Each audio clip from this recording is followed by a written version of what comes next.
Hello artsies, this is the final video in my bedroom, and so I'm going to show you all of the components from start to finish. So let me give you a pan of this room. I love this room, and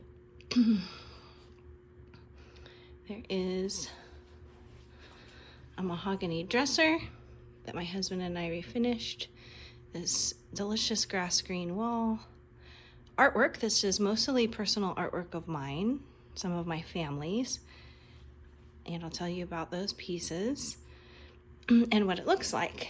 And so here is the rug, and you can step back and see we love our furniture.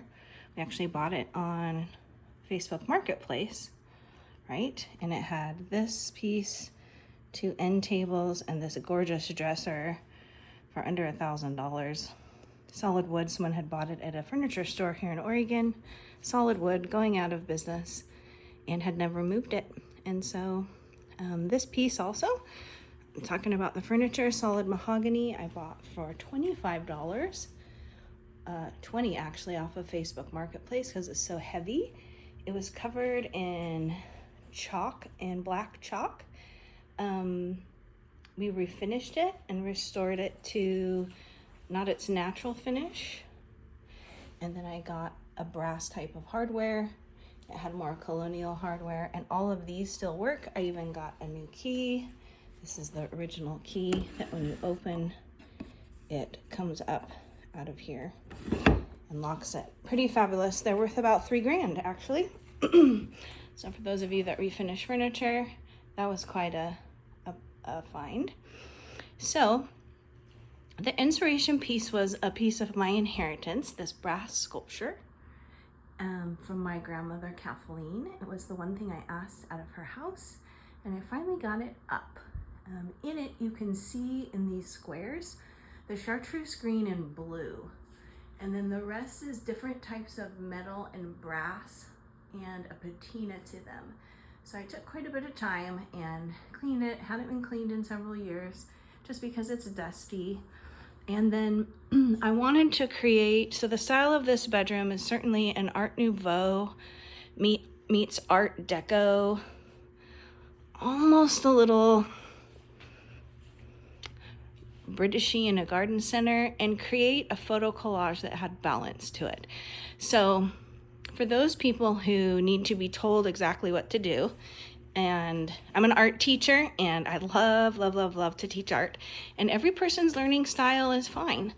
It's just that when it comes to design principles, everybody learns them a little different. And so for me, since the visual spatial is part of an element of design, so scale, and this has an off balance, meaning an asymmetrical, atypical line. This is equivocally a big triangle.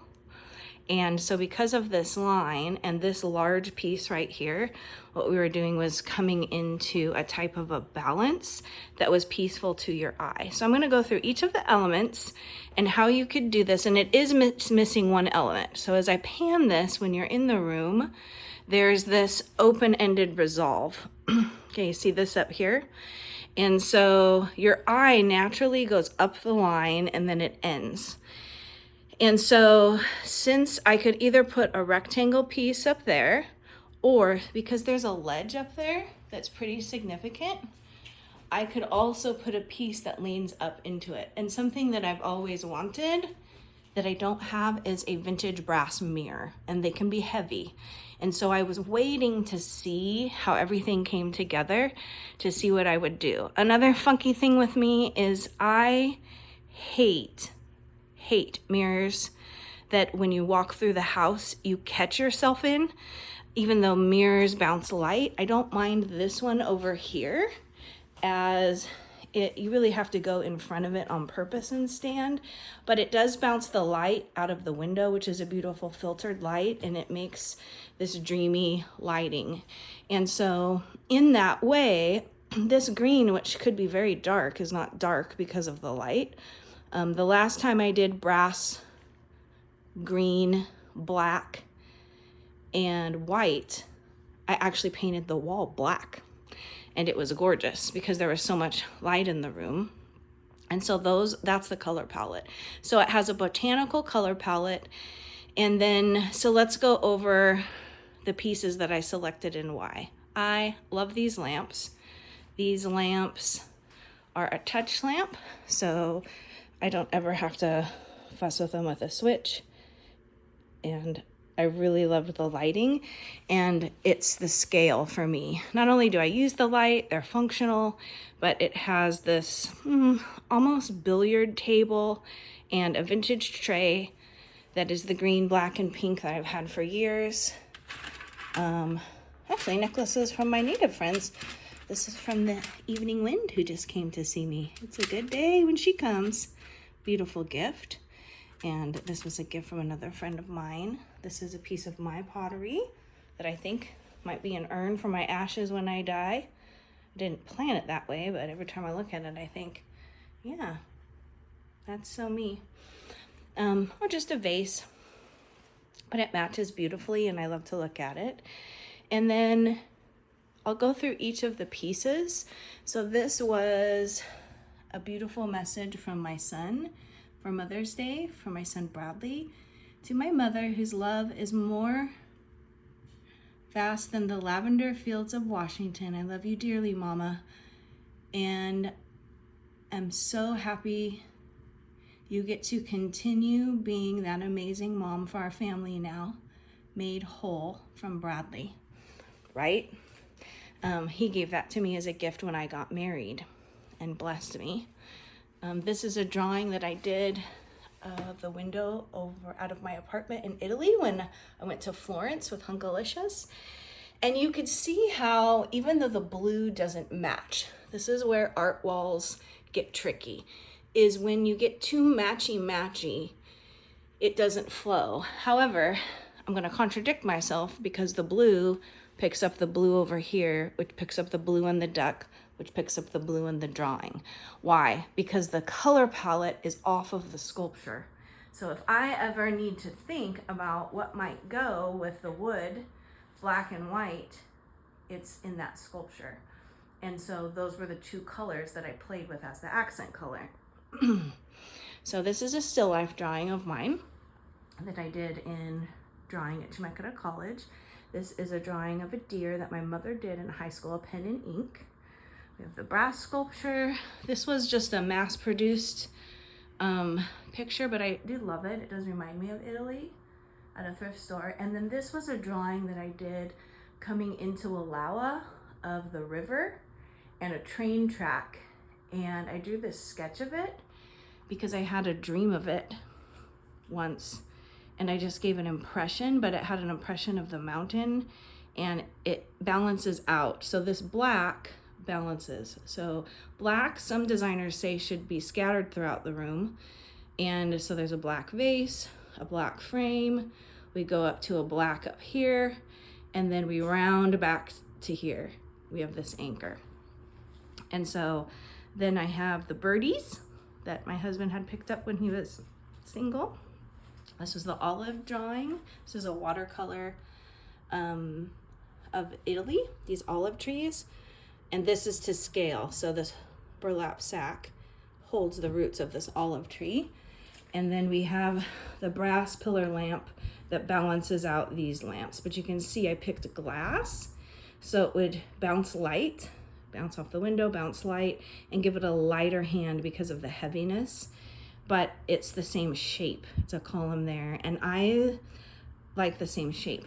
Also, another tricky thing that I find that people need help with is, even though this lamp is an object, is three-dimensional against a two-dimensional surface, when you take it in, then it behaves like a piece on the wall. So when your eye looks at it, it's gonna see it, but it also is two-dimensional. So what I mean by that is you have to take into account what's around the lamp.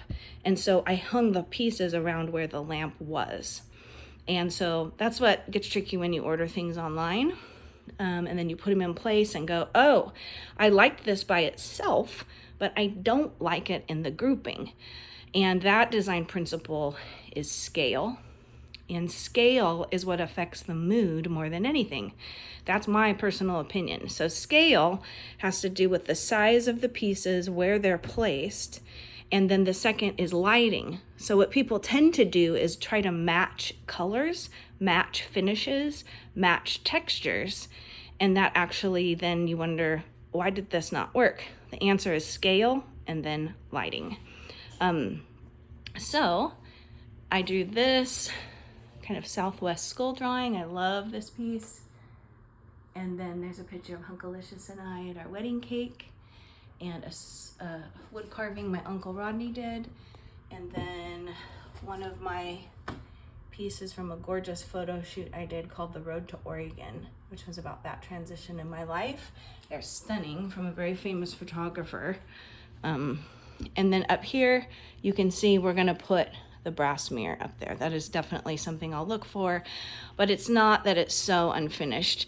If you wanted to, like I said, I have like a rectangular canvas, but I'm not going to, because the negative space is nice. You wanna have some of those negative spaces for your eye to just rest, or else it becomes too cluttered. So this is the finished art wall, and I wanted to film all of the things in the process for how you would put pieces up if you didn't just measure and if you had an odd shape. So the only other thing that I would tell you is that when we went to hang this one in the space that we needed related to this, because you can see the white frames the sculpture, which is what I wanted to keep, and I tend to keep lighter bedding in here. Then this piece was too close to this piece, and we had to move it over about 6 inches. And that can happen. So it's far easier just to move a nail, and it can be tricky to what to do. And then this drawing was not one I intended to put up here, but I needed something that I found special to me, that had some black in it, that I could still pop with some white and it not be too visually distracting. And this hit the nail on the head for me, and what it is going to feel like, what I wanted, and how it turned out. So if you ever do an art wall, all of these things, what did I even buy? I had everything. And I have another piece of art that would be beautiful up here. It just so happens I love where it's at, and I don't want to put it up there. It's a lighter canvas. It's that rectangle shape. I wouldn't enjoy it up there. That's why the mirror is going to go up there, and it'll reflect some of the light. So I bought this black frame. Of course, I did the drawings. I had all of these things. I bought these 2 navy frames and that black poster frame. So I only spent about $40 and framed the art I already had. And there you have it, the finished master bedroom. If you ever have your own project that you want and you want some ideas, drop them in the video and I'll go back and look at the chat. All right, artsies, have fun designing.